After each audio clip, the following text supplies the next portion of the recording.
Hello, good evening all. Today we are in the meeting 4 with character building. We talking about mengembangkan diri. Nah, hari ini kita akan membahas tentang mengembangkan diri.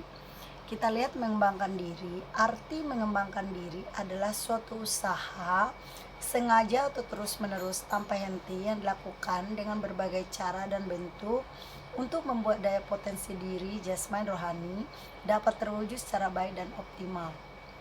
Nah, yang menghantarkan seseorang pada taraf kedewasaan sesungguhnya. Usaha besar ini merupakan konsekuensi dari kedudukan sebagai manusia yang diberi akal budi. Itu adalah arti mengembangkan diri. Sekarang tujuan yang ingin dicapai dengan usaha mengembangkan diri ini adalah realisasi optimal ke arah yang baik dari daya potensi yang dimiliki oleh diri kita sendiri, baik secara jasmani maupun rohani. Usaha ini melibatkan diri manusia sepenuhnya menggunakan daya dukung dan yang tersedia.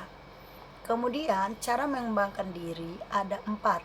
Mengenal dan menerima diri, memiliki kemampuan yang kuat untuk mengembangkan diri. Nah, di sini kalian harus memiliki kemampuan yang kuat apabila ingin mengembangkan diri.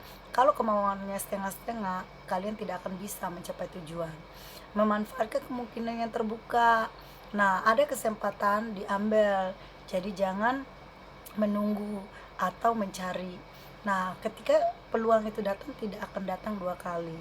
Belajar dari kesalahan. Misalnya kalian gagalnya di mana? Jadi belajar dari kesalahan tersebut.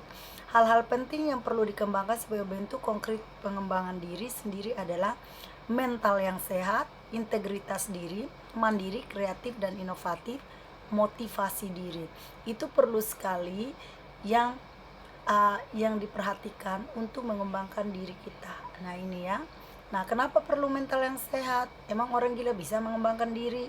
Integritas diri, kita harus berusaha mengetahui integritas diri kita. Kita harus mandiri, kreatif dan inovatif dan memiliki motivasi dalam diri kita untuk mencapai suatu tujuan. Kekuatan dan ketahanan mental. Pemaparan yang disajikan berikut ini diambil dari buku Adversity Quotient, mengubah hambatan menjadi peluang, karangan Paul Giso. Ada adversity quotient atau EQ, penentu utama untuk sukses. Ada quitters, ada campers, ada climber. Ada adversity respon profile, kemampuan menghadapi masalah dan merespons serta menghadapi setiap permasalahan. Kemudian definisi adversity quotient atau EQ.